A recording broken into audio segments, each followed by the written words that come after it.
Earle Waters. Yes, sir. You've been around a long time, man.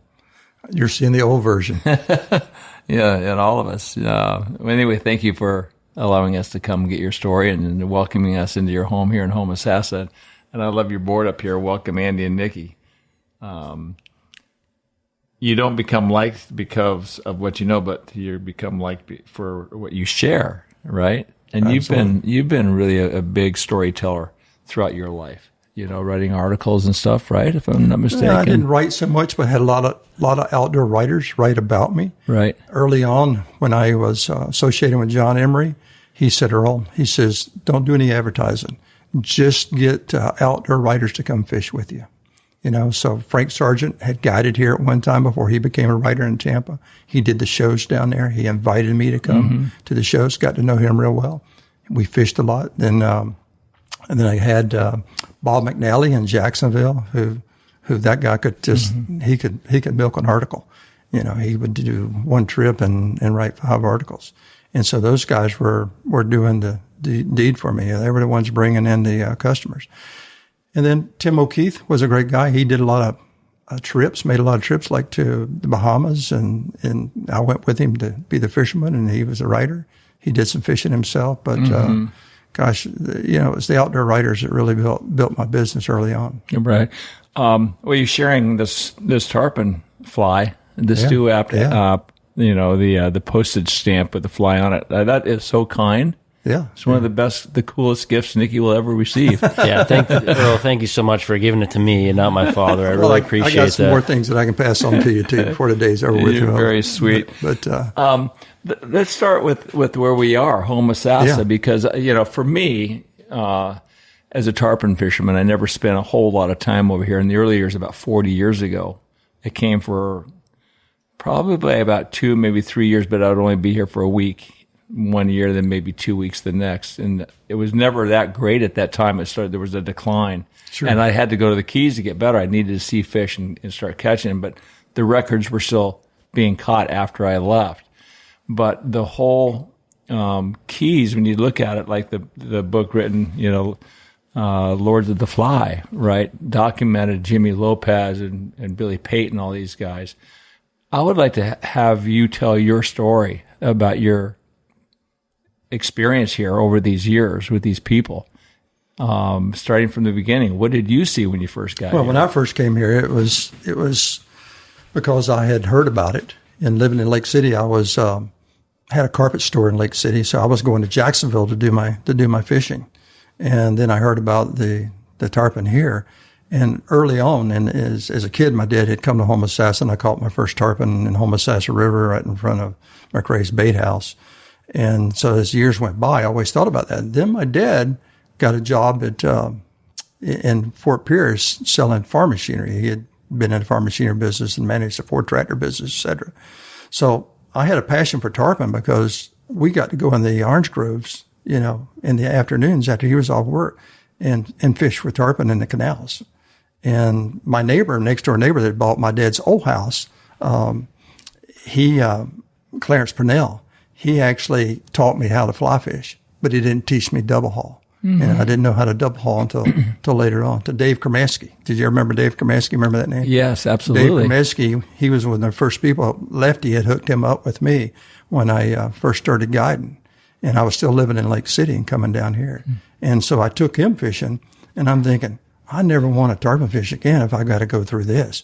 Because he would pick every fish and say, oh, I want that one. No, that one's not big enough. He wouldn't just cast at the fish. He wouldn't work a fish unless it was the fish that he wanted. Interesting. And mm-hmm. so it was kind of tough, with fishing with him in a way that he liked to fish. But then later on, I found out that not everybody fished the way Dave did. But right. I had a lot of respect. He's the guy who really taught me to double haul. Yeah. And that slow period during the day, we did some practicing, and he taught me how to double haul.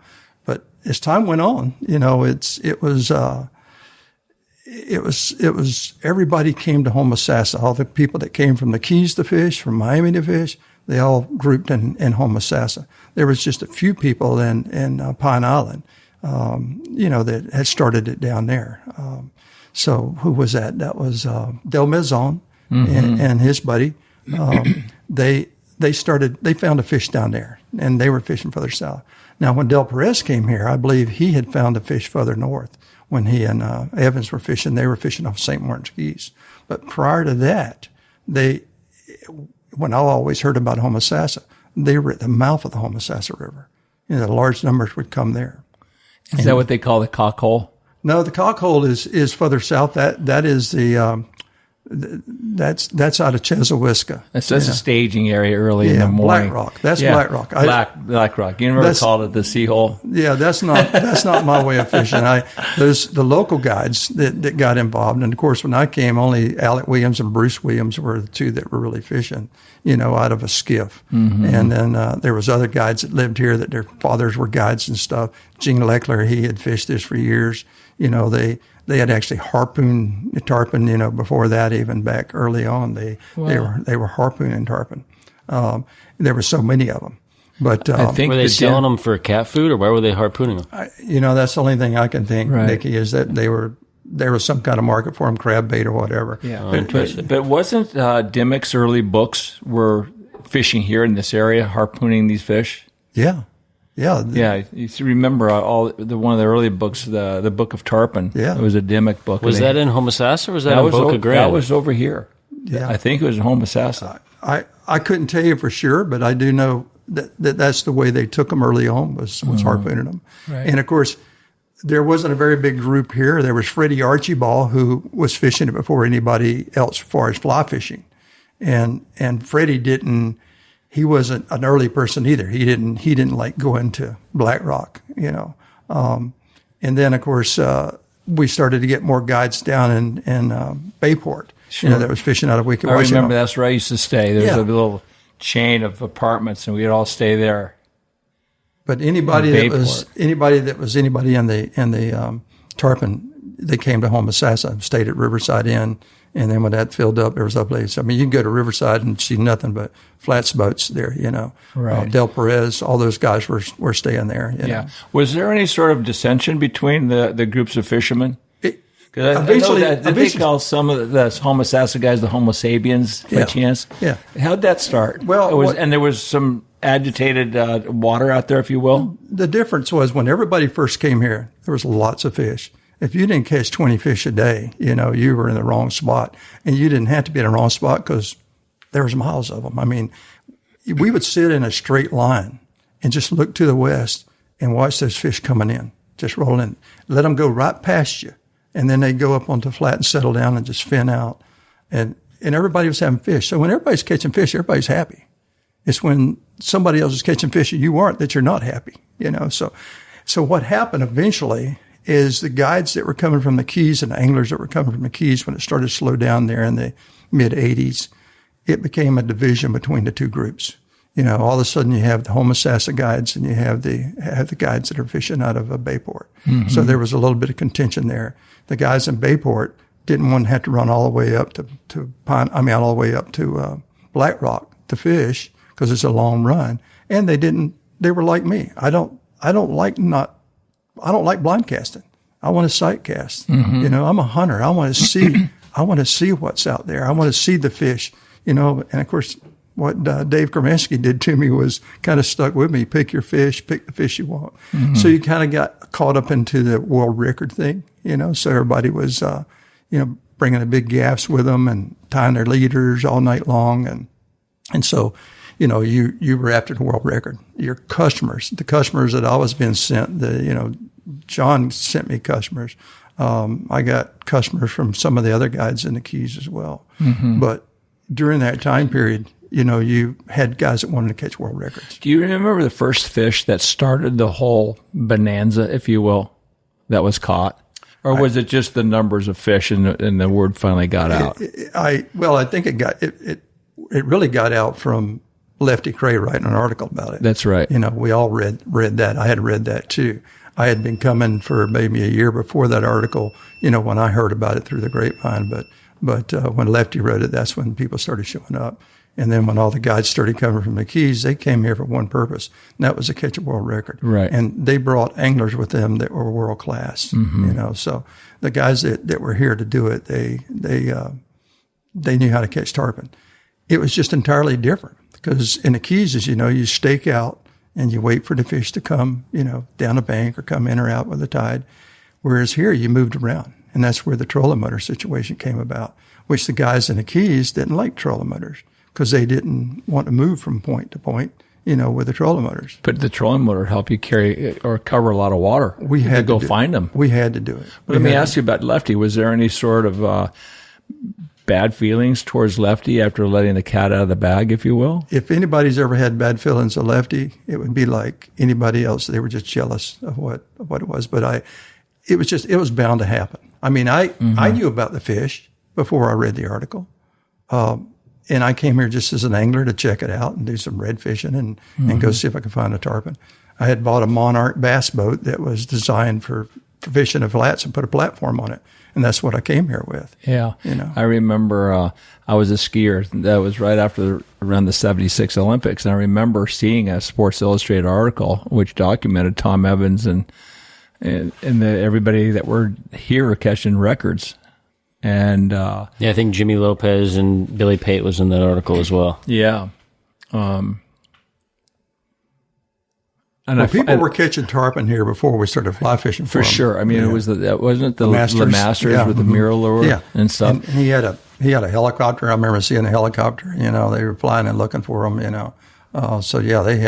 They were catching fish without saying a whole lot about it. Yeah. I can't imagine what it would have been like because I was here 40 years ago and being with Steve Kilpatrick at the house over there and Gary Merriman last night and just talking about the era of back when it was going off and Dean Butler. It's like there's this amazing community of people that lived it, and if you didn't live it, you didn't know about it, but you always heard about it. Mm-hmm. And I just love hearing these guys talk about who did what and when and where in a certain fish, And you were part of that. Yeah. Weren't you part of the trolling motor guru, if you will, with the air switches? Nat Ragland had come up with the trolling motors and doing dual trolling motors on the stern of a boat. And we were using switches that Mercury, the motor guide, was making. And they were just a card dimmer switch with a nice plastic cover on them. Well, in order to use those, you had to run heavy wire to your platform to do that. So I came up with an idea from a friend of mine who was an engineer in Gainesville who helped me with the idea of using air switches. He had some experience with that. And so I came up with the electrical part of it, and we started putting air switches using relays. So you're just sending an air signal down to the box that turns it off and on. Mm-hmm. I still make a few here and there, and I sent one out yesterday to somebody that wanted to use it because they still like using dual trolling motors. But when I did that, it just took off with me. Originally, I kept my boat in a storage building behind Ed's Tackle in Crystal River. And I would go down there and get my boat to go fishing and leave it there because of where I was living. I couldn't keep it at the house. And I would need it worked on in the evenings. I'd fish all day and come back and nobody was open. So I started working on my own boat. And eventually that led into me making things from my own boat and other people bringing their boats to me. Mm-hmm. And that's when I formed Backcountry Concepts. And Backcountry Concepts is where I developed the air troll system. Right. That got well known and well used. And still there's guides in Tampa and stuff that still use the air switch system because they'll call me. It's such a great design that it hardly ever goes bad. Parts do not really wear out on it. An air switch got a bladder in it. It hardly wears out. They'll last for a long time. I've got guys using them for 30 years now and hadn't had a problem with them. But it seems like everybody's using the new Move trolling motor. You put one back there and it lasts all day. Yeah. Lasts for 3 days. Yeah. Quiet. And I knew that something better would come along. I'd replace something and somebody was going to replace what I had. Sure. And I didn't have the finances to invent the Move or even the knowledge or skill to be able to do it. You said the Keys guys didn't like the trolling motor scene up here. They didn't like the trolling motors being brought to the Keys. Being brought to the Keys. Yeah, because I fished a tournament down there, and I think I was fishing fluger in that tournament, and the slam or something, and we won it.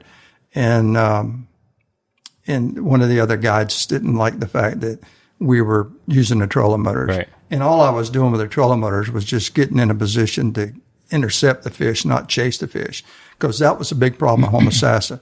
People were chasing the fish. You get excited about seeing a school of 50 fish and they go by you. Well, you either wait for the next school or go chase them, and a lot of guys was chase them. Because I was going to say, so the Keys guy, Nat Ragland, came here, and he was the first to use that double transom trolling motor. Yes. And that kind of changed the game. Everyone was using a double transom trolling and motor. Billy Pate had 4 on his at one time. He had 4. Yeah, he had 4. And he had later, a big cage with a big netting around the front of well, his you know boat. why he had that cage? Billy had an equilibrium problem. He had an inner ear problem. That cage was to keep him in position, so he wouldn't fall down. Basically, I mean, that was the reason for his cage. I mean, I knew Billy very well. He introduced me to Howard West, who was the SA president at the time, of Scientific Anglers, and he stayed with him. And of course, we would go to dinner together and talk from time to time. But I knew that about Billy. A lot of people didn't know he had an equilibrium problem. That's why I'm surprised he could fish as well as he did, being able to have the balance he had. Absolutely. But I understand, but, I hate to bad talk about how somebody fished or couldn't fish very well because they're dead. They're not here to defend themselves, but it was always told you'd see them go over the horizon and come back 9 hours later, And then you have other guys like Tom that could catch them very, very quickly. But tell me if you remember when he was doing the videos, Billy Pate's chasing big tarpon for 3M video. I love that. 3M was doing it. I was fishing Howard every year. Prior to that, Howard would bring a camera crew along to start doing some video and stuff. And they were using 16 millimeter housings, underwater housings, half as big as that refrigerator in my skiff, And it was really annoying because it took 2 of us to lift it and put it in the water. And then Howard was fishing. But during the video, the way it kind of started was Howard was fishing with me. And of course, Billy had his boat, and that was, Lee Baker.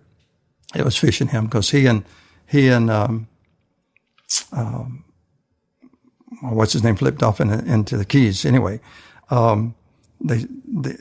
Billy was in his boat, and then we had 2 camera boats. They even got Pfluger to use one of their reels because they were using SA reels. And who else was it? Alec Williams. There was a couple of us. And so the deal was, because fishing was really slow, and they had a helicopter, and we were passing rods off to Billy if we got a fish was the idea. We never had to do it. But Nat's up in the helicopter, and he's talking to us on the VHF radio. And he's saying, well, I've covered everything from this end of the Keys to the other end of the Keys, and Homosassa to Bayport. I don't see any tarpon. Now, can you imagine in our mindset when we can only see 100 yards maybe in front of us? Sure.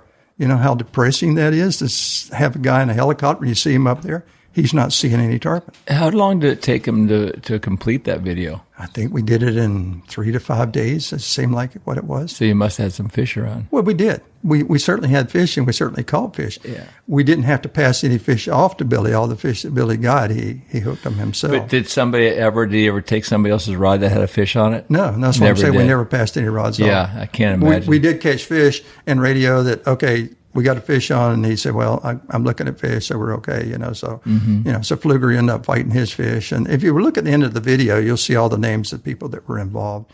You'll see, the Alec Williams and Bruce Williams who were involved with it. They were 2 local guides, and you'll see my name in there and what I did. But I'd been fishing Howard for a while. It's, but I'd love to hear these stories about people like Al Pfluger, and he's in the Hall of Fame. Great fisherman, could do everything, and what he did in the lower Keys with the light tackle stuff is just amazing. But I always heard he couldn't catch a fish very fast. Well, and you were with him with one of the great battles, and right? I fished with him a lot in the Keys as well because he'd invited me down there after we got to know each other. Mm-hmm. And John Emery, myself, and Al. The second year that I was here, after John and I've been roommates, John calls me up and he says, hey, Al says if you'll find a house in Homosassa for enough for the 3 of us and our guests, because Al would have guests come too. Al says he'll pay for the rent. Well, you know how quick it took me to do that? About an hour I had a house set up for John Emery, myself, and our clients. And so by doing that, we had a nice tight circle there. Sure. And of course, Stu, he ended up chartering me. And the 2 of them were responsible for most of the people that I fished, particularly Emery. John Emery was responsible for most of the people that I fished. And these were all guys that were, they knew the deal. They knew what to do when it came to fly fish. I didn't have to show or teach them anything. All I had to do was pole the boat. And I was young and I could do that. And like Stu, I fished him out of his boat. Absolutely hated his boat. He had a spare trolling motor in the back of it and extra weight, and that Maverick was just heavy and the console was loose, I wanted to fish him out of my boat. I had bought a Dolphin Super Skiff after I had the Monarch. That was when I started guiding. That was the boat I fished out of. Right. And that was the boat that I enjoyed fishing out of. I could fish 2 people out of it, but I enjoyed fishing just 1 person out of it. It's a very tippy boat. It's a tippy boat. Yeah. But if you're used to it, you don't really notice it. Were you nervous fishing Stu App, the legendary Stu App? I really wasn't. I had been conditioned enough from John and Al, about these different people. And I knew John had really programmed me well on each of these individuals. He told me about a little bit about everybody that was coming. Right, their quirks and he told me what to expect. He told me that Hal Chittum was going to come over and chew me out the first time he saw me. Because that's what Hal does to everybody. Yeah, that's what Hal did to everybody. He was fishing Billy Pate, and if he sees something you don't like doing, he just comes over and tells you. I was good with that because I was already warned, not to get upset. Just let him speak his piece. And what was Billy or Stu like? Well, was he pretty demanding? Stu was demanding at that time. He knew what he wanted to do. Right. And what in particular was that? What was he asking of you that no one else asked you to do? To be the guy pulling the boat on the back end. That's what he was asking me to do. Just a young guy that could just pole all day long. That was really what he expected of me. But I learned some things from him. I got to tell you a quick story about him. We got some tarpon that are rolling about 100 yards in front of us. And Stu says, I want to go over there. And I'm like, why? He says, there's dolphin over there rolling in front of them. I said, yeah. So the porpoise? He said, yeah. He said, they're rolling in front of him. He says, oh, no, that wasn't the way it was. He saw the porpoise rolling and said he wanted to go over there. And I said, he thought they were tarpon. I said, you think they're tarpon? He says, no. He says, they're dolphin. I know that. Or porpoise, whichever he said. He says, but tarpon followed them. And he says, I see it a lot. And I'm like, okay, I'd never seen it, but I didn't have his experience. So I went poling off. We get over there, and here's this nice string of tarpons following these porpoises. And I'm thinking, I just learned something. Did you see it quite often after that again? That's what I'm fixing to tell you. I have not seen it again since that day. I have never seen tarpon following in porpoises. I wonder where he first saw that. Well, he said he saw it in the Keys. But he says, when he saw them, he thought they were tarpon.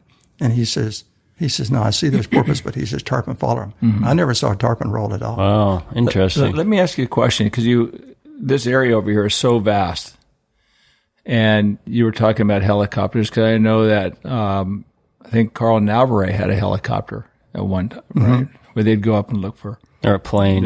Or a plane. Yeah, they did it in a plane. Yeah.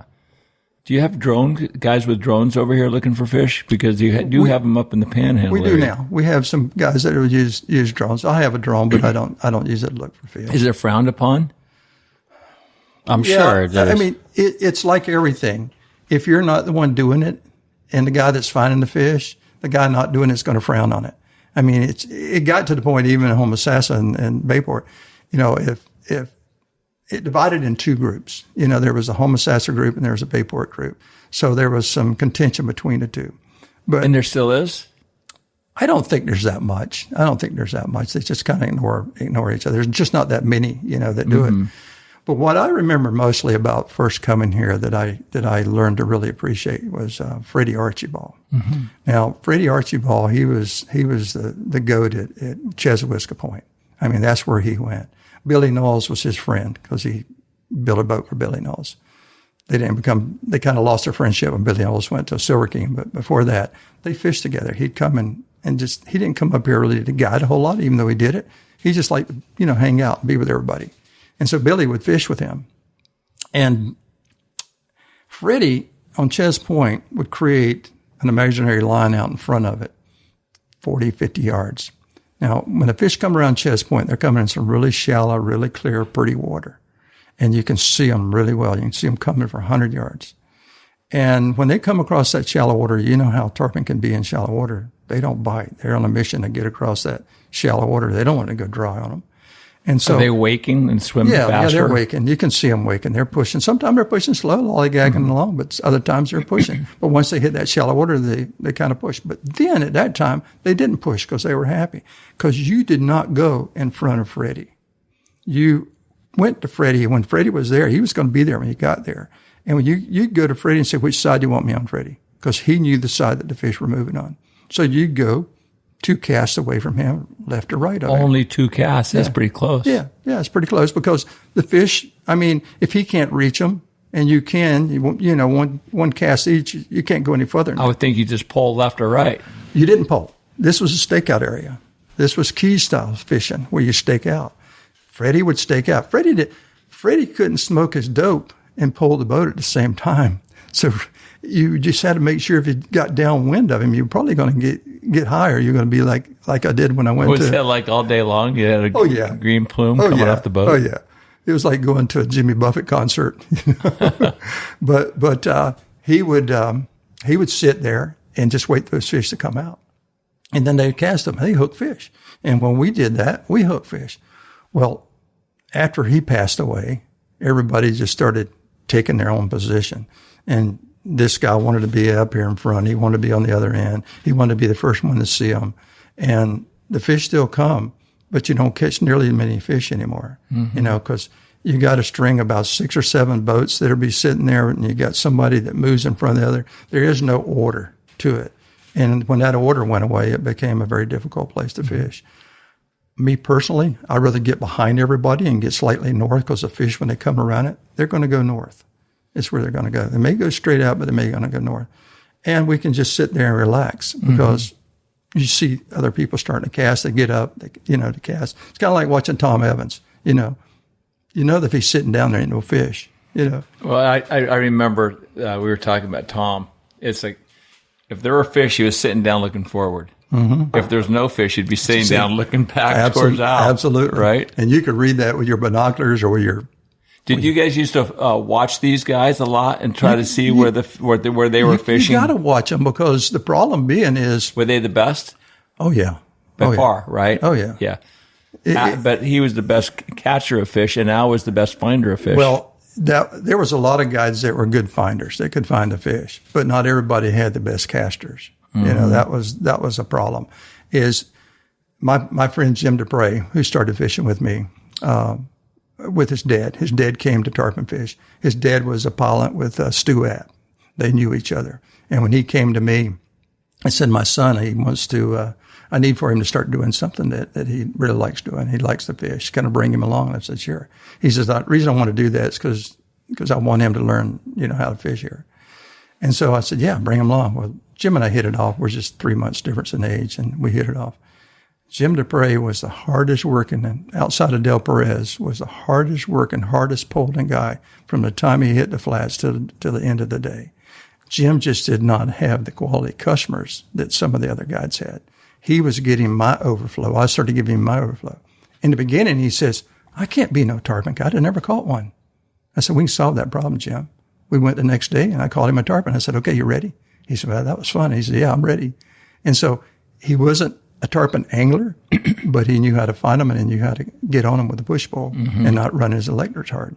Do you remember, were the northbounders or southbounders, was there any pattern where a group would eat better than the other? The fish that first came in the early days came in from the west, pretty well straight Just came in from the Gulf. And there was fish that went up to went up to Black Rock and laid up in there. They were just laid up fish. A lot of those fish, just like now, early season, they come out of our river system. We got 7 rivers that can hold tarpon.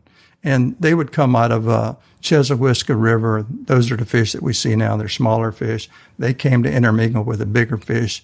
And then they lay up in there, and then morning would come. And then late morning, they start to move south. Now, that was the fish a little later on. The first fish would just come in big multitudes, coming in up onto the flats. From the Gulf? From the Gulf. Straight out from the Gulf. Every morning? Like clockwork? The moon phase has a lot to do with it. I'll speed up my story here a little bit and tell you that I remember pulling those flats, and looking down at my trim tabs and seeing pyramid-sized crabs so covered up on my trim tabs that I couldn't see my trim tabs. That's crazy. But I never saw a tarpon eat a crab the whole time down there. But I always heard when they used to throw those records into the boat, they would excrete all the crabs. The ones that their diet was all crabs. The ones that we would bring into the boat, I'd see an occasional crab, but I didn't see that many crabs that I can recall. I don't remember seeing that many crabs. Not like Boca Grande, but they may have had that, happening. But I just never saw one of them do it. What I saw, the scientists say that that's not true, is I saw daisy chains. When they came up on the flats, they pushed in, they made big daisy chains, and then you'd see a big cow get in the middle of them, and then you'd see a male come, and you knew it's a male because of what he did. He'd go in there and bump her on the side and turn on the side, and it looked like he literally took a gallon of milk and cut the top off of it and poured it in the water. So you saw that? Oh, yeah. I saw it in other people. So they were actually spawning in there then? They had to be spawning. Because we always felt like they were spawning at the time. Right. Then I heard it was almost like the party in the prom. Then under those moon tides, they'd go offshore and spawn in 400 feet of water. To this day, they come in and eat at Boca Grande, and they go offshore to spawn. They know they do that. They've done the research. But what I saw, what John Emery saw, and some of the others saw, Pfluger saw it, was we saw those fish get in those daisy chains, and then we see a fish come out of it and bump them. Mm-hmm. And we see that around the new moon and full moon in the Keys. We see it a lot, but we don't see any white, sperm coming out of the males. We would see that. We would see that happen. And, of course, when they did that, you question why they quit doing that.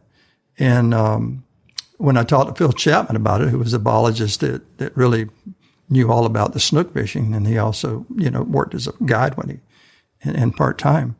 But he was monitoring the salinity constantly, trying to figure out why these fish were coming in there. And as it turned out, his theory was when we quit seeing those fish was because the salinity was changing. Now, I question you lost the fresh water. I question that because if they go offshore and there's more salinity out there for them to spawn, and that Boca Grande, maybe there's so much push of fresh water going out of Boca Grande that salinity is right further out than it is in. That could be my only theory of it. Mm-hmm. There's several reasons that we lost these fish here, that in my opinion. You're talking about the big record fish. Well, the big numbers. The mass. Oh, the masses, the mass yeah. of fish. Yeah, I always heard that it was the food was no longer here. The crabs were no longer here. There's no fresh water, right? And that's what I'm leading up to, because I didn't see the crab situations. Many fishes we would bring alongside the boat or put in the boat. I did not see that many crabs. I saw. You just said your trim tabs were full of crabs. Oh yeah, but I didn't see the fish eat them. Right. I didn't see them in the fish. I didn't see the fish spit them up. But yeah, I'd see them on my trim tabs. They must have been eating the pyramid crabs. Size, but they must have been eating them. Sure. But I would see other things in them, and a lot of times they just didn't. If they were spawning, they probably weren't really eating. And so I was looking at more spawning fish maybe than the eating fish, But and then later on, when we were catching smaller fish and looking for the record fish, I didn't put them in a boat. There was no reason to put them in a boat. Mm-hmm. So the guys that were looking for the record fish probably were putting them in a boat more than I was, and that's probably why they were seeing them. Mm-hmm. Right. I wasn't in a situation where we were seeing them in the bottom of the boat. I followed, a lot of the customers I fished, like Clyde Balch and stuff, that came to me before he went and fished with Al. I couldn't give him all the dates that he wanted. I was already fishing other people, and so he started fishing with him. But, Clyde was one of those people who knew what he was doing and knew how to catch the fish. But I didn't see as many fish in the boat as what maybe those guys were trying to do. Because early on, every fish was a record. Yeah. Tell me a little bit about Clyde. I knew him. He was, I think, a dentist, if I'm not mistaken. I think plastic surgeon. Plastic surgeon. He caught the 179. That was a record on 12. Right. He came out to see me in Aspen one time. I think that he was going through a divorce. He wanted to go to Wade, so he came out. What kind of a fisherman was he? Was he like consistently really good? Yeah, he was precise. Being a plastic surgeon, you need to be precise. So a lot of their professions led over into their passions. Uh-huh. If a guy was passionate at what he was doing, then he's going to get good at it, like all of us. Because I know that Tom caught a 180 to break that record, and it over-tested. And then he ended up catching a 194 on 12. So he has that record. So I'm kind of interested in, not only were these big personalities, but did they hate each other? I think in the beginning, everybody was friends, but it's a lot like, to me, in my experience with tournament fishing. You can be really good friends with somebody, but if you beat them in that tournament, they may not be your real friend. They may not high five you. Better nowadays than it used to be, but it was very competitive. Yeah. It was very competitive at that time. And as the groups separated, the Homosassa and the Pine Island group separated, you saw a little bit more of that contention, where there was a handful of people that were wanting the record and trying to beat the record. I mean, I saw Tom Evans cut up all his flies and break his fly rod going back to the motel room one time. What did he do? Yeah. When I think it was, Billy Pate broke his record. He got out of the boat, starting to cut up his flies, and broke his fly rod and walked up to his room.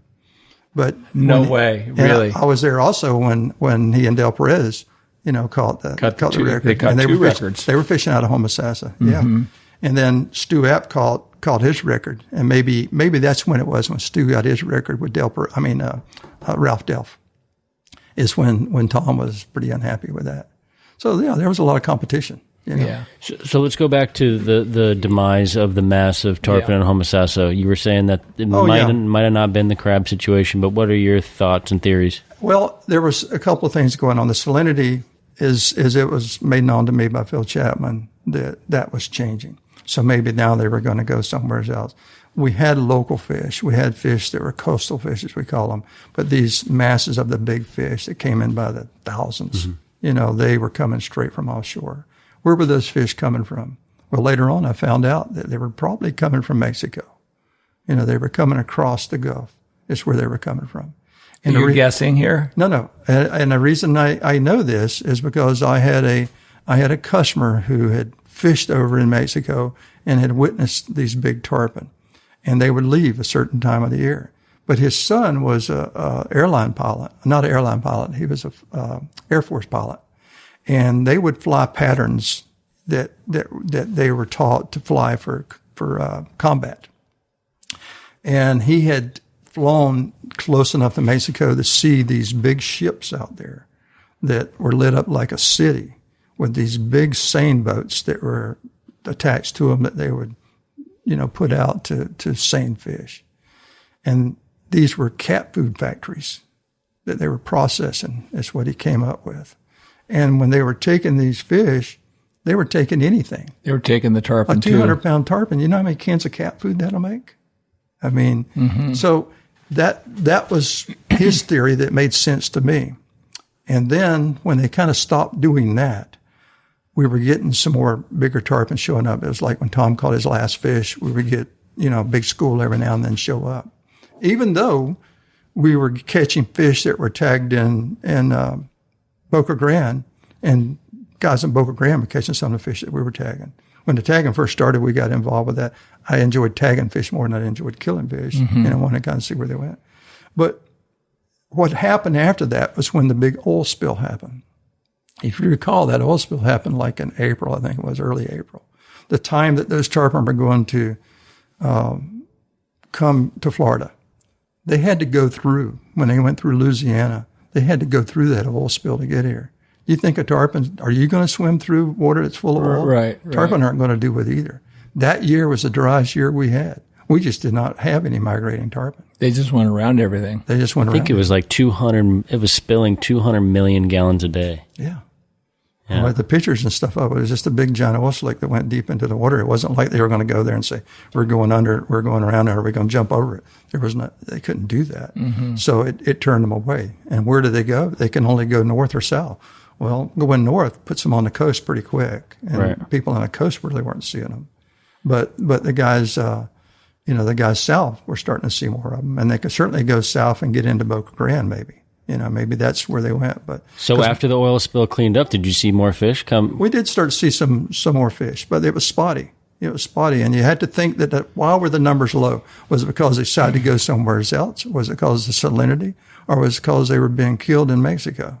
And those were Chinese ships. They weren't Mexico people. Those were vessels that were off the shore that came from China. These factories, these fish factories, that were making the cat food. It's interesting with Tom. He had 3 big records. I think the 191, the 194, maybe another one. He said all the big records he was catching, they had a tag in them from Boca Grande, from a guy by the name of Nataliano. Yeah. You know that guy? Yeah. Uh-huh. Nat Nataliano. Nat Nataliano. He had tagged all those big record fish, and Tom caught 3 of them up here. Yeah. Howard West caught one with me that we tagged. Got a picture of it.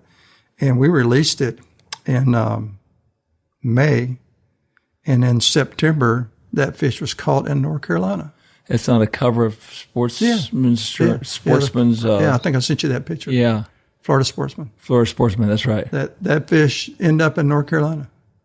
Did you guys have any shark issues when the mass was here? When there was thousands of tarpon? We were having sharks back then. You were, and I remember gaffing a fish and a fish pulling me in. And the shark come up and bit the tail off of it. And I'm like... While you were in the water? Yeah. I'm like, I don't want to do this no more. Some of these guys, man, I'd do it, for a record fish. But no, I was being pulled through the water. And I'm like, this shark comes in and I see my eyeball to eyeball. And he goes past me and bites the tail end off of that and knocks the gaff out of my hand, of course. I came to the surface. I'm like, you can have the gaff, you can have the fish. Wow. But I don't think he would ever bit me because the lactic acid that a fish puts off, that's what they're smelling. They got such great smell. They can tell the difference between a human being that's about to drown and I don't know. I think he'd probably be grabbing anything that's kicking in front of him. I'd be scared. Yeah. But what about the shark issue now? Is it worse than ever? It's worse than ever. Right, because they stopped the long lining. Already this year we've hooked 3 fish and sharks taking all 3 of them. I'm like, Really? I came down with shingles here a few weeks ago. So the doctor's keeping me off the water. I'm not contagious right now, but I didn't know what shingles was, and I've been having to apply it to the side of my face and all. But just prior to that, 3 fish, 3 sharks took it. And that's with you looking all around to see if you got a shark. And all of a sudden, when you get them up close to the boat, there they are. Every time you go, I don't know how anybody's catching any fish out there right now. And then Boca Grande's been known for that for a long time. Oh, Boca Grande had a hammerhead there. They had a famous name, just like in Big Pine, there was a hammerhead there for years that had a name, that would take a fish occasionally. But I've had in the past, way back even in the beginning, we had some big hammerheads that came, and bull sharks mostly, tiger sharks. I remember seeing tiger shark as long as my boat, back in the 80s. I think when I was here, we lost a fish to a shark. So they were here, and if you want to see some sharks, get one of these shrimpers. Go out one of these shrimpers at nighttime. They go out here 10 miles, and when they start shrimping and putting that bycatch in the water, man, you wouldn't want to follow them. I know guys that their workers will not get out on the boom to fix a pulley because they're afraid if they fall in that water, they're done. But a lot of those guys target those shrimpers down in the Gulf off of Key West, because behind that boat you have all the kingfish and you have all you have the blackfin tuna. Yeah, that's been a normal. Ralph Delph and his sons, they've always have fished that way too. They fish behind them, to catch this big fish. And I've seen plenty of pictures and videos of it and heard about it, but never really did it. But I did fish behind the shrimp boats here when they were parked at nighttime, to go in there and catch cobia. Cobia were pretty well known. That's another fish that we had swimming with daisy chains. Daisy chains, have you ever seen that? Where cobia were swimming with a daisy chain of tarpon? No, never. It happened frequently. I've seen a couple cobia swim the beach in the Keys. Yeah. Well, I pioneered the cobia fishing here, the sight fishing for cobia, because they'd followed a raise up in April. That was before any tarpon was showing up. And some of the local fish would come out of the rivers, but I would go after the cobia on the flats following the stingrays up, and just use my trolling motors and ease along and shut off with a push pole. And the cobia are following right behind the rays. And are a lot of guides doing that now? No, because it went away. It virtually, I went this year looking like I did last year. You find 1 or 2 small ones, but you don't find those big ones. Mm-hmm. The biggest cobia I ever saw was running out of Homosassa and ran across 2 fish that I thought were tarpon and turned around, and I was looking at 100-pound cobia, 2 of them. They moved away from him. We didn't get to catch them. But we caught 60, 70 pounders, You Wow. know? Wow. And what would happen, you'd have a daisy chain of a tarpon, and you pick the tarpon you want, because in the early days, you didn't pick them. You just cast it to school. You could line them, and you get a bite. And when Pfluger had left here and not come back for several years, and he came back, he was doing that same kind of thing, and the fish were blowing up. He said, buddy, I can't believe that. I'm like, yeah, they're a little different now. They're kind of like... Just from pressure, you said that pressure, had to start using pressure. more We were technical. using clear line. I went with a monic line. Actually, Al had 2 clear lines that he got from somebody that made them, but they were both sinking lines. And they weren't really good for him, you know. But sinking lines, you got a lot more working time. You got to get more line in before you can make a second cast. Sure. So got to make that first cast count. But when Al came back and did that, he realized that those fish had changed. We still had some nice big fish and good fish. But the cobia, what would happen, you'd lead that one tarpon that you want to eat. You know, you'd try to work him and just come around the circle to go head-on shot. The cobia would be a fish or 2 behind him. Man, that thing hit the water, and that cobia, whoof, he pushed the tarpon right out of the way and take the fly. Interesting. You know, so we made good dinners, you know, out of it. Yeah. One of the things for me for the record fishing, I got caught up in it because I had customers early on. But John warned me. He says, Earle, you're not going to always have these guys. John Emery? Yeah. He says, you're not going to always have these customers. He says, not everybody, you know, it's going to be slowing down, and you're going to want customers who just want to catch a tarpon, you know. And he says, you got to think about that and not promote the killing part so much, because there's a lot of people that don't want to kill them. They just want to catch a big fish. And so there was guys that were catching big fish that just didn't have a desire to, you know, to kill them for a record. And so there was times actually that I looked at a fish and said, yeah, he would be a world record. But the guy wasn't that interested in it, and I wasn't going to kill the fish, you know. Were there any guys out there that were bothered by recreational fishermen that didn't want to kill a fish?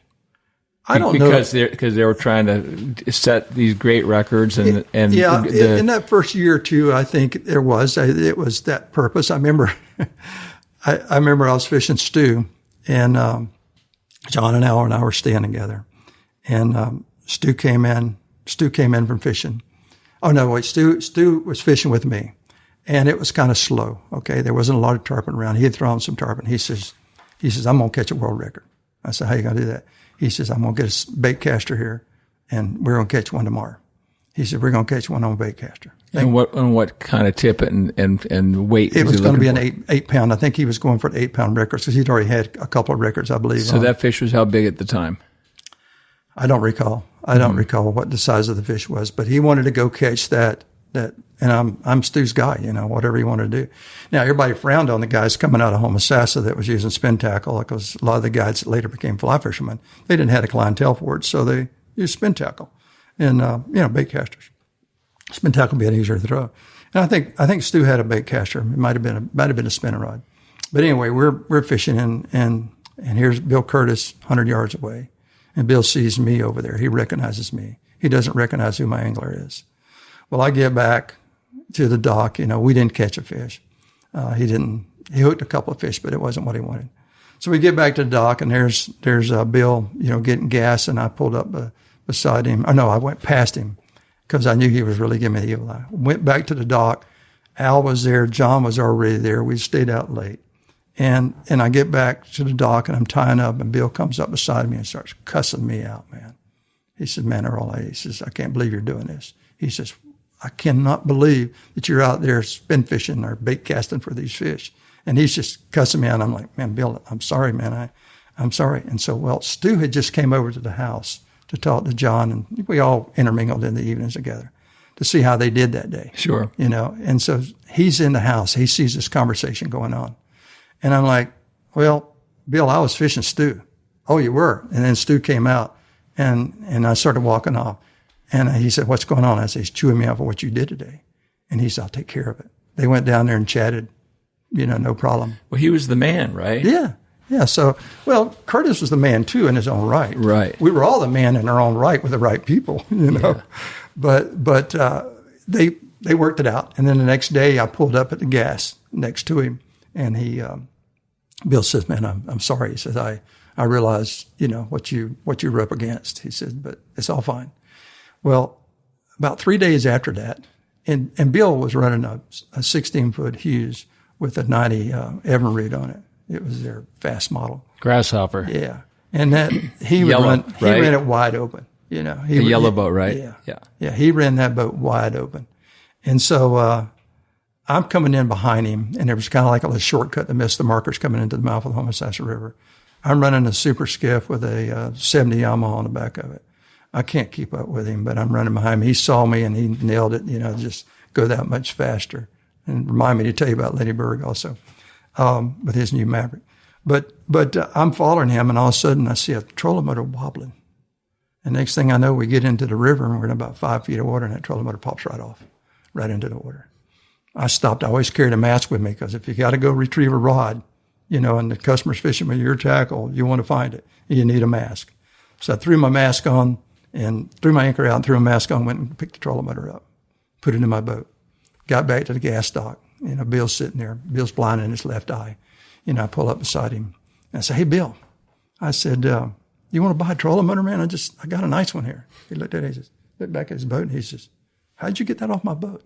Because he was thinking I took it off while he was getting gas. I said, Bill, it came off your boat. I said, I dove in and got it for you. He said, oh, man, appreciate that. So, you know, from that point on, Bill and I were great friends. When I went to the Keys and I went to Miami to fish, you know, I stayed with different people. I stayed with Pfluger a little bit, but then when my daughter was born, then I stayed with Rick Murphy, you know, and his brother, Rob, his half-brother, Rob. Mm-hmm. We stayed at their house. What a great setup that was, man. We could just go to wherever to fish in Biscayne Bay or whatever. And that's where I learned to really fish Biscayne Bay, was fishing with Rick them. and Rob. Yeah. Let's go back real quickly. Did a lot of anglers lose their rods over here fighting fish? I remember 2 rods being lost. I think Rufus lost one time. Rufus may have lost one. He lost one with a Seamaster on it, and somebody found it. He was probably fishing. He was fishing with Weber, probably, wasn't he? I'm not sure, but I think Rufus did lose one. Yeah, he might have. And he caught a fish that was close to a record that had a bite out of its tail. You remember that fish? Yes, I do remember that. I think it was 187 and a half, and Billy Pate's record was 188.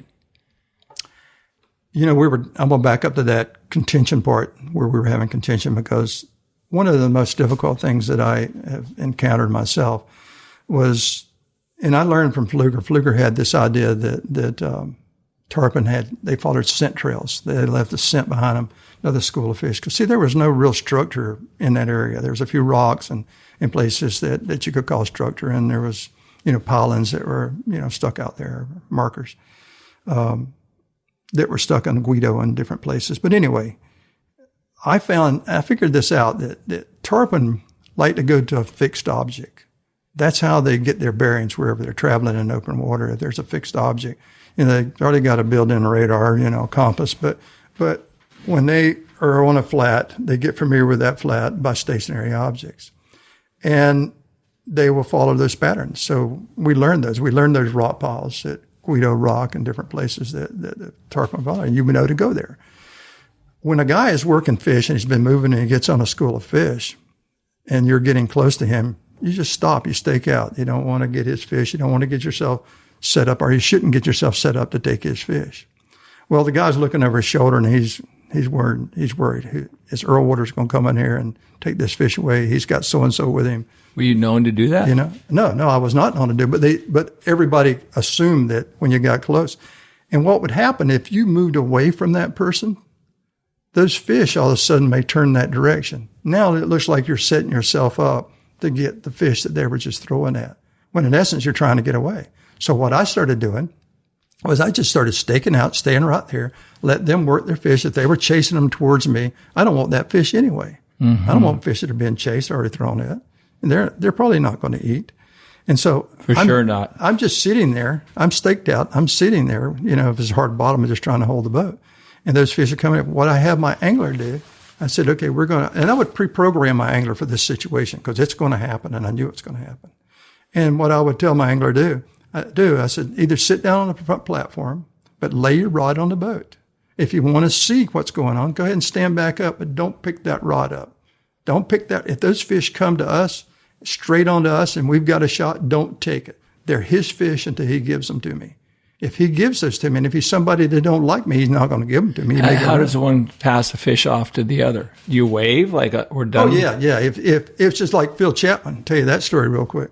Phil's got this doctor and his son with him fishing, and they've got a nice school working in front of them. He's easing up to them. The fish were coming from the inside out, and we're kind of on an outside line.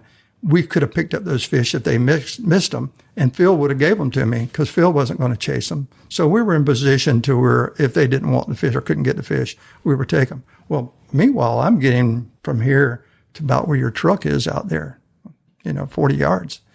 And I see the guy casting, and then I see him come back and make a back cast, and I see that fly hit him right in the crotch. Well, guess where that fly went in his crotch? It went right in his penis. And he just sits down real quick, and his son is looking at him, and Phil waves me, they're yours. What a way to get a fish. I couldn't go after those fish. I'm like, how bad off is this guy? This guy was a doctor. So his son got his bag out of the back because he carried, a bag with whatever he needed in it. This guy sat there and pushed that hook through the end of his penis. Oh, God. And was bleeding like you will not believe. I mean, there was blood all in that boat. And I was like this, trying to look and not look. I think I'd run as fast as I can in the opposite direction. Yeah. Those fish, I'm like, what can we do to help this guy? And, Phil told me he was a doctor, and he said, okay. This guy, an hour later, he's back up fishing like nothing had happened.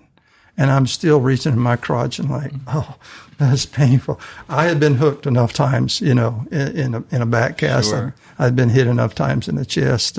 So that's how the cockhole came about. I guess that was one of them, honestly. But really Phil would have to tell you that story too. But we didn't take his fish. But I did that from that point on to where I showed no threat to the other guide. But fish would turn and come to you if you were stationary.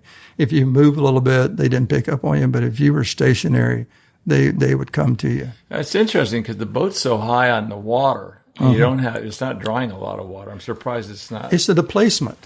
It's the displacement of the boat that's creating the interest in them. Just like now when I snook fish or redfish, it's not anything but the displacement. I mean, the boat, you take a dolphin HPX, tunnel. That's got a quiet hull. All the dolphins have got quiet hulls. Well, all the boats do. The boat you have now has a quiet hull. They learned to design that. Silver King's got a little bit of hard chines, but not like a shy boat. You didn't want to fish near a shy boat. Shy boats had such hard chines. And that was one of the reasons Freddie probably didn't do it either, other than smoking his weed. But they made a lot of noise. And a lot of early on, Nat and all those guys had this boat. Matter of fact, Steve Huff had that boat. And it was a storm that came about that we all went running in, and Pfluger had his new boat. And we were running in a storm, and it was rough, man. It was getting beat up. Al Pfluger, he ended up stopping because his new boat got water in the engine or something, and he stopped. And I stopped by him and say, hey, you're okay? And he said, yeah, I'm okay. And I kept running. I was passing everybody in that Dolphin Super Skiff. As long as you're up on top of those waves, big waves, and you just scoot right across them. Mm-hmm. When you get in to sit down and get in the valley of them, you're going to take on water. Yeah. They were tough in that way. But that's when, that day we all ran back in, and I remember talking to several people about it, how I was able to get in and get across that water. And it was shortly after that Steve was impressed with it and bought one of those hulls and built it for himself. Yeah. I want to talk about Steve, but I also too want to talk about Holland's fish, the 202. And if I'm not mistaken, everybody thought that the Holy Grail fish was a 202 or a 200-pound tarpon. Mm-hmm. The magical number was at 200. And what was it like here when he finally caught that fish? It changed. It changed for everybody. It changed for everybody that I knew. What was the conversation because everybody was the mark was 200. We knew there was 200-pound fish out there. We knew that we had seen plenty of 200-pound fish in the past. So we knew it was possible. And the guides in the Keys had already started kind of fading off because they were spending a lot of times. I remember Harry Spear only came maybe 1 year or something, and they were shooting butterflies with a BB gun, off the end of the push pole. They were so bored with it. And so the guides in the Keys were going back to where they had more fish. Yeah, more fish. Same reason that you probably learned that it was easier to fish the Key. So what was happening with those guys was when that fish was caught, that mark had been met. Everybody was looking for that 200-pound mark. And so that mark had been met, and they just kind of faded away or went other places to fish, That made a big change. It was a letdown for a lot of people.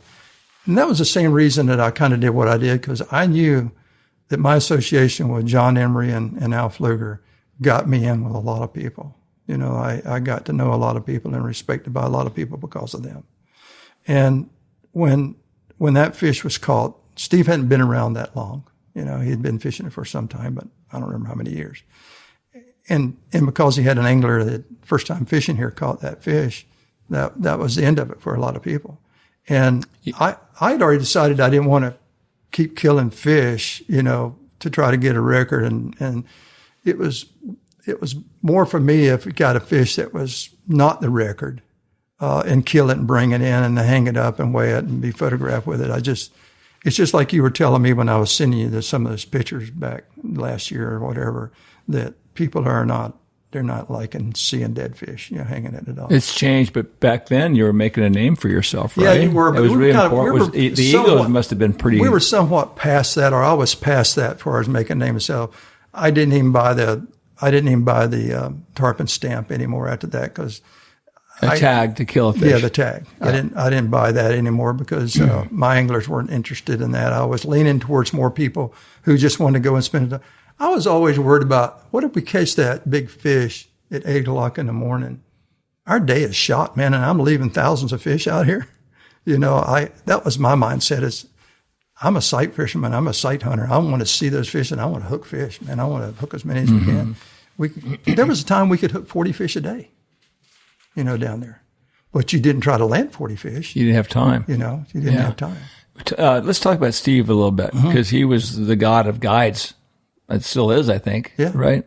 He and Al up here, if I'm not mistaken. What was it like when Steve came up with Evans and started catching a bunch of fish? Well, Steve was here before I was. I don't know if it was 2 or 3 years after Steve Huff came that I was here. John, I think he'd come 1 or 2 years before I did, John Emery. And I knew Steve Huff through him and some of my customers, that I later fished. I knew Steve. I remember Steve did me a big favor. He sent me some overflow because, they were getting busy up here, and he sent me some overflow, and I appreciated that. And John Emery was getting people for me more so. John's even the one that hooked me up with Bobby Earle. We'll talk about that story. Tell me about Bobby.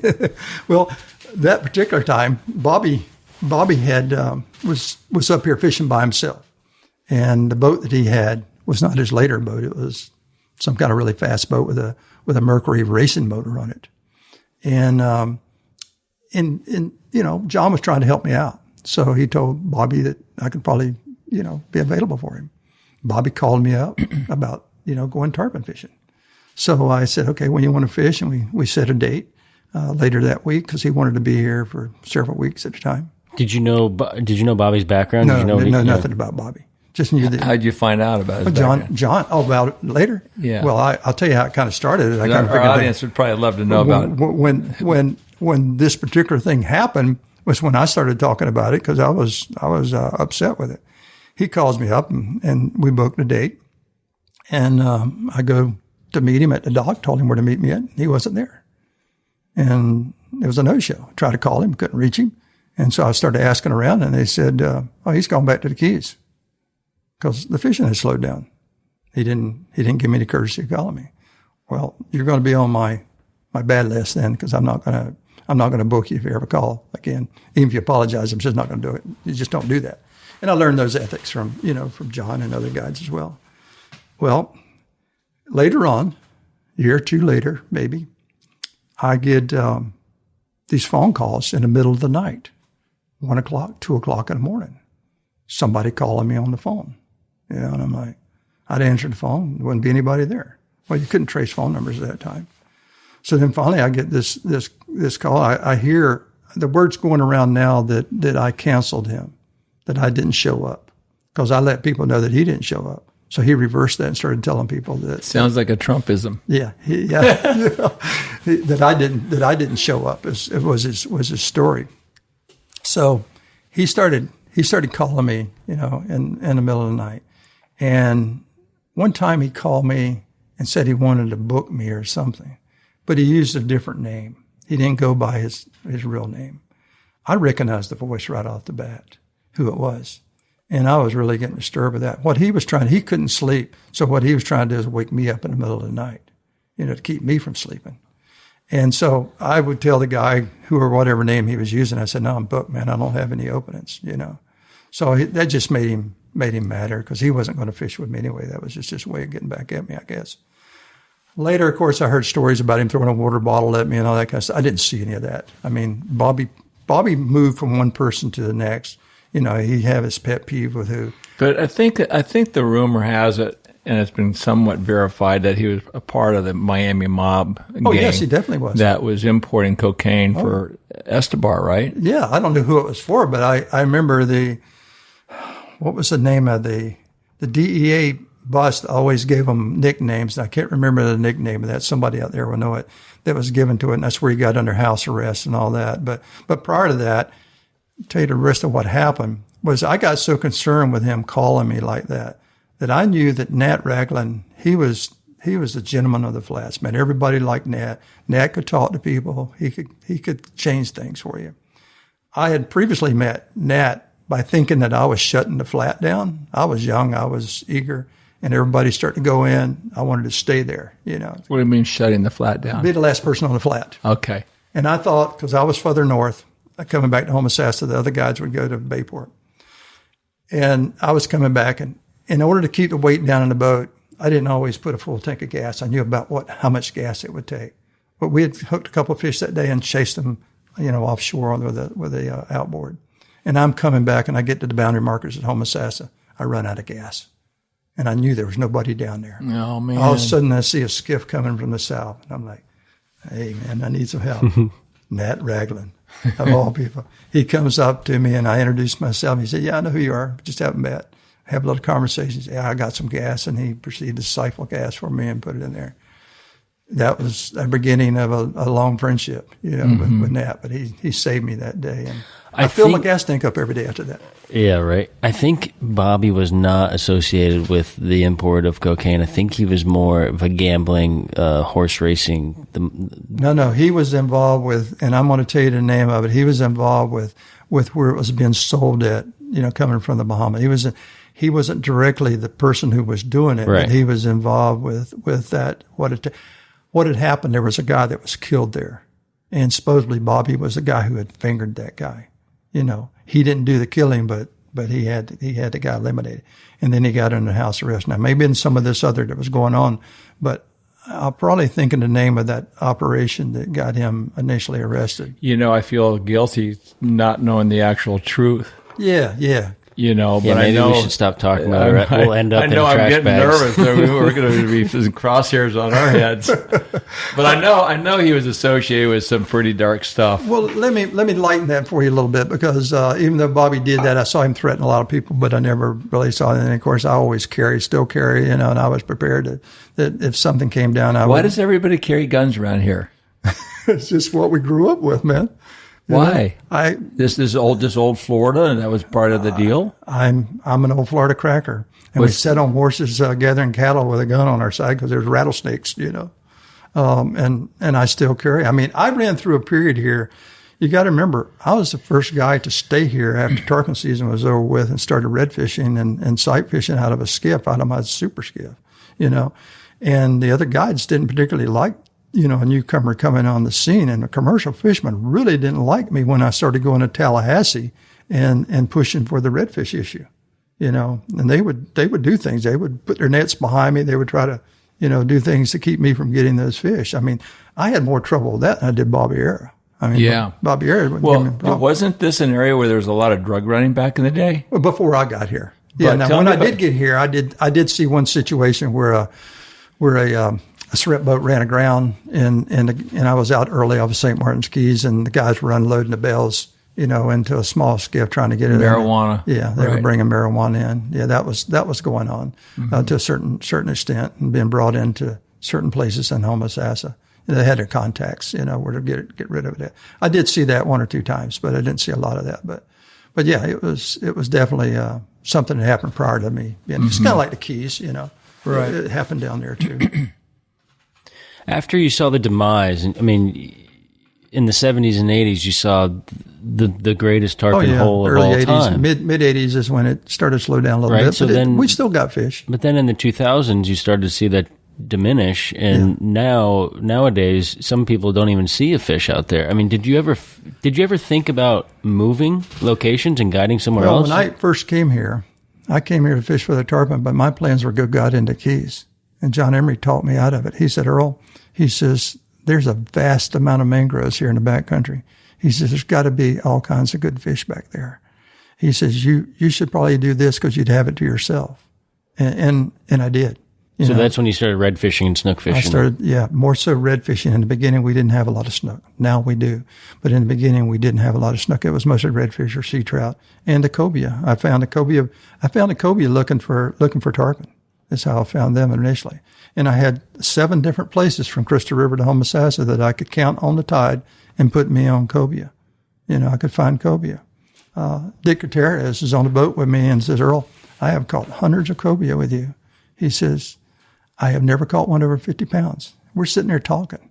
Now, cobia don't stop and just lay up like a shark does, when the tide's running hard. And I said to him, there's one right in front of you. One castaway, he turns and starts laughing at me. I'm like, there is a 50-plus pounder right in front of you laying up on the sand. Well, he knew they didn't lay up. I'd never seen one lay up. But the tide was running real heavy, and the cobia was laying there after feeding probably. He's laying there, and the current's going through his gills. And he's happy. He's just resting. Yeah, he's just resting. So that's what kept you here, is the red fishing and cobia fishing. Yeah. Is it still really good? The cobia fishing? The cobia fishing's not, because they started cleaning up Tampa Bay, seemed like a little bit, and more cobia were being caught down there.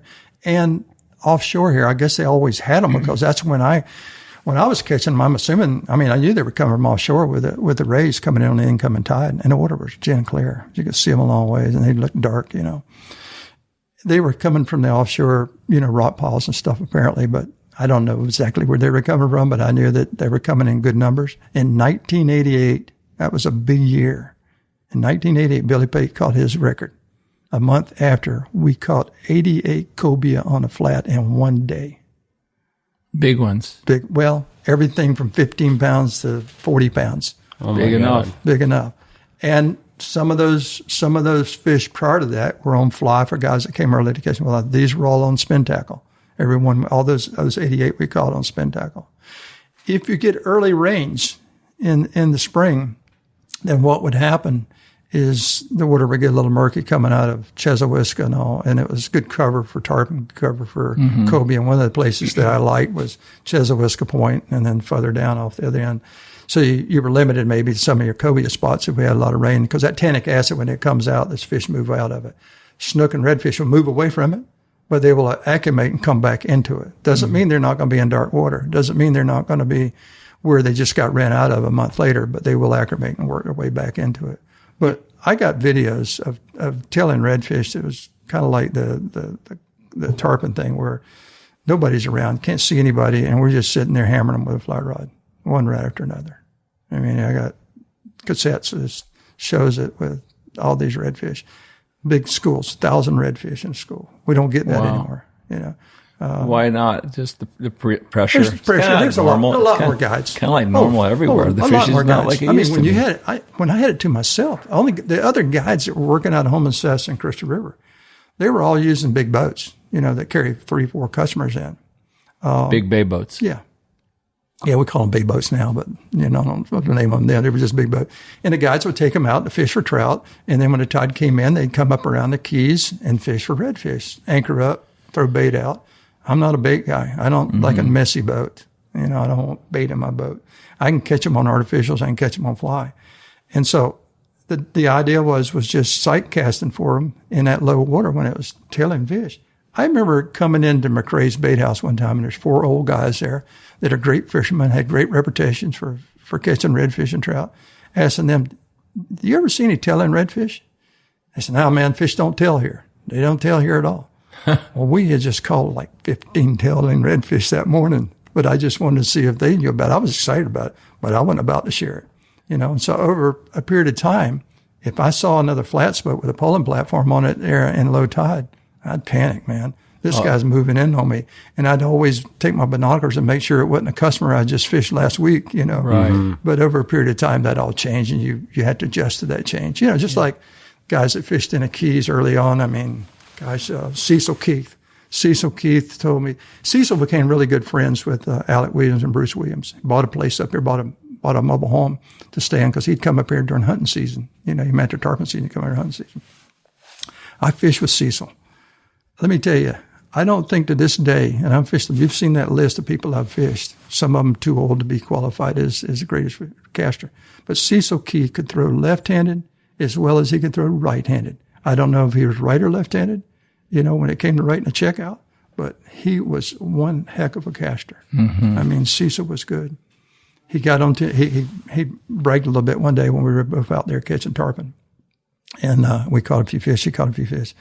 And he come back and he said, tell me about this green fly of yours. He says, I want to see this green fly. I showed it to him. He said, man, that is a pretty fly. He said, let me show you what I was catching with today. It was about as ugly a tide fly. You know, the wrapping wasn't smooth. He didn't do it. We did orange heads back then because we wanted to see a fly in relation to the, it didn't have anything to do with the tarpon. We just wanted to see our fly, you know, in relation to the fish. You wanted to work the fish. I mean, I learned that from Al that you put it where the fish could know where it was at and you worked it. One of the hard things for guys coming up here from the Keys was these fish moving so fast that they were moving the fly too slow. You know, the guys that I was fishing that fished in the Keys, they'd move the fly too slow. Yeah. And here it was like this. Mm-hmm. You know? I remember when I first got here, you just throw it out there and they'd bite it. Oh yeah, yeah. It was crazy. Gordy's Bar and Grill. It's where Tommy Locke caught his first tarpon with me. Tommy had never caught a tarpon at that point, and I helped Tommy get started in the business, and he caught his first tarpon there. And I got a video of when Tommy's in a boat with me, and I threw to some fish that were coming at us down the bank, and I'm stripping these like this, and my whole theory was you got to keep it in front of them. You can't let them overrun it. Mm-hmm. And those fish are moving fast enough. I'm doing these long strips, and comes up, boom. You know, it's just as a beautiful a jump as you could possibly see the way that fish eats in that video.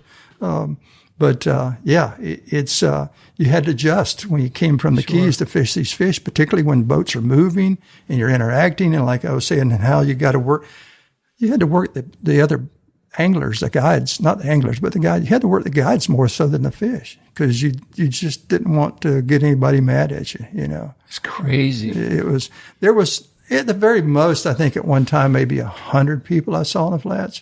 But the last time I left here, it was probably back in '89. Fished this a couple of years. I counted like 63 boats in this area. It's like every fish that you're throwing to is ricocheting. They call them. Well, that's why you watched the other boats. You knew who they were, and you figure out real quick, or you might even know the angler with them. And if he was good, you know, he's probably going to jump a fish.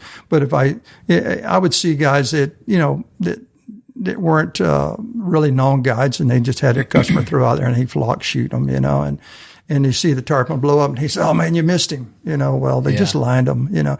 That school kept coming down the flat. You want to move in a different position. You want to get somewhere else.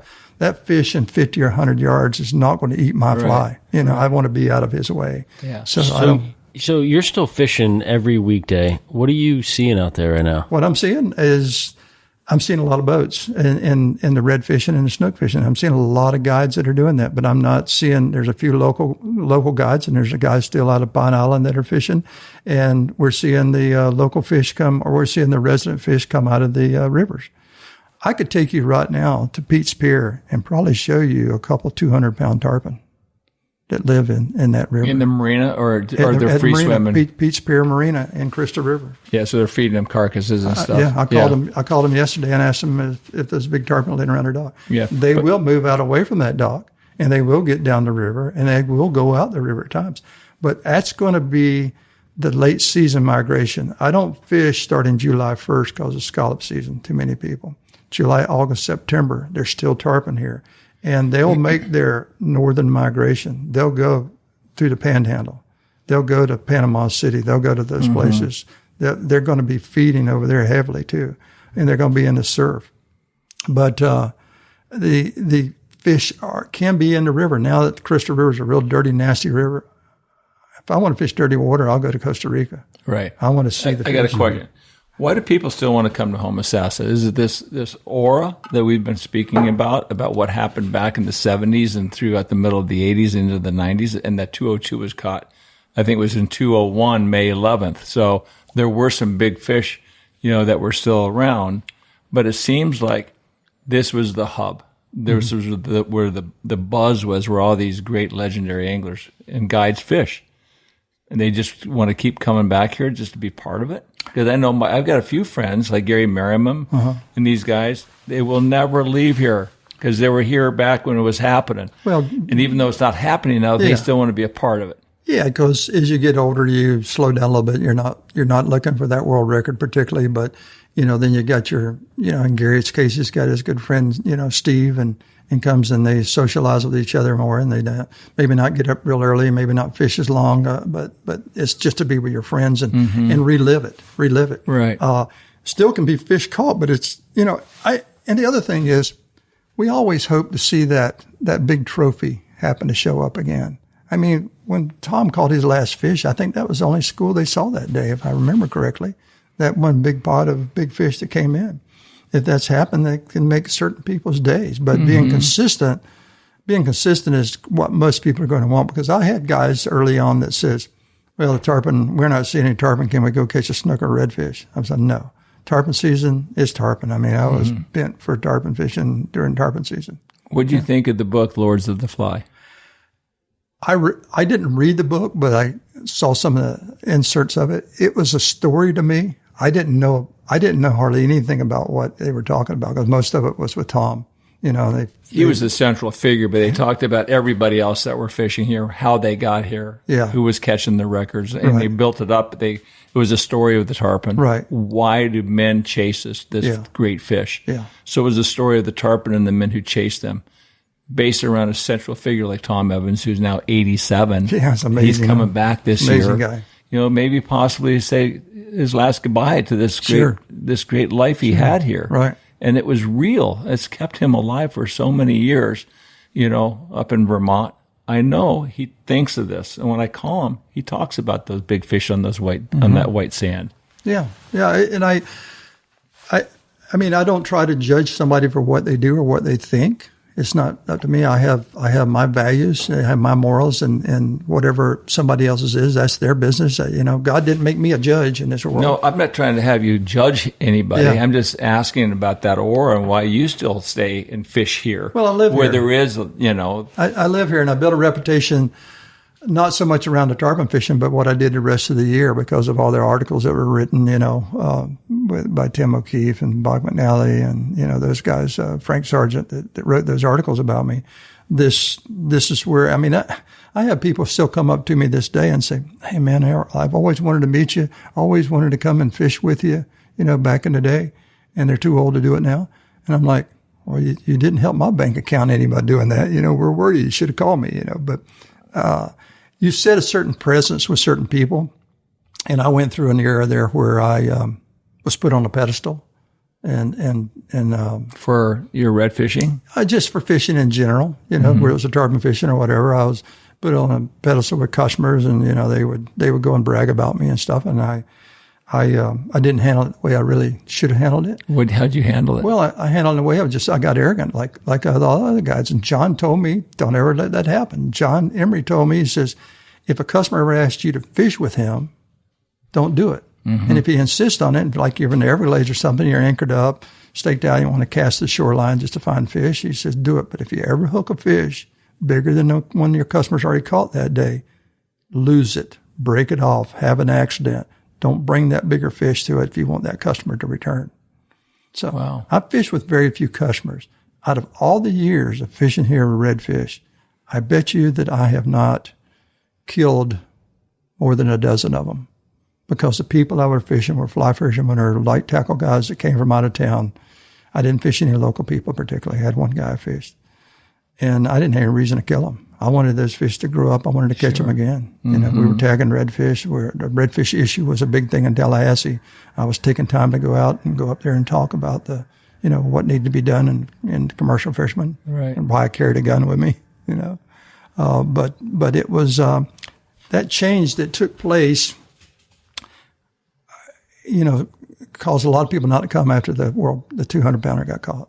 But then there's people that probably still have heard about it and just, it's an opportunity to come here, I don't get any calls for that anymore because I don't solicit it, but I still have like 5 guys. Your current customers that you've always been fishing. Well, I've got books and books of all the letters and stuff. Back then, people wrote you letters, for their fishing. I try to stay in contact with some of these people. 90% of them, 95% of them, not even with us anymore. Yeah. Because remember, these guys were maybe 20 years older than I am. Yeah. What's amazing that you're 75 and still doing it. What are you most proud of when you look back at this great life you've had in Homosassa?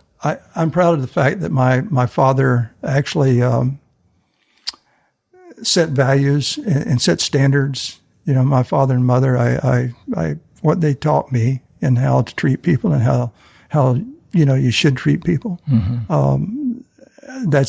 That's what I would say. Yeah. And what are you most proud of your fishing?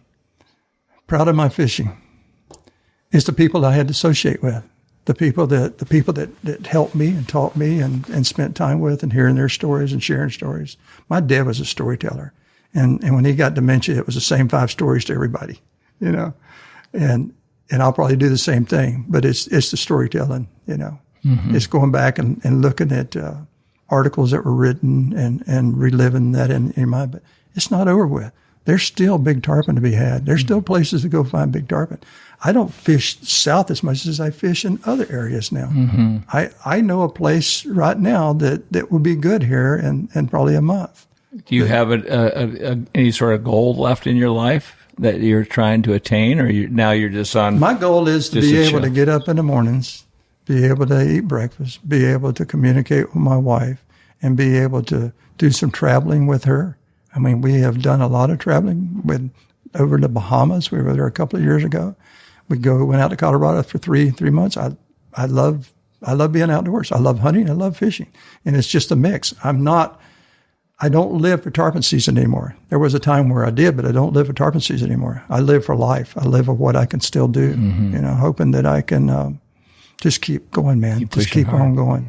Just keep on going. Well, good luck to that. Yeah. It's great hanging with you and hearing about your great life on the water out here. We'll have to do another phase of this because there's a lot still to be said. I'm sure there is. Well, thank you so much, Earle. I really appreciate it. Yeah, thank you so much. When I saw it's beside story, when I saw it's just a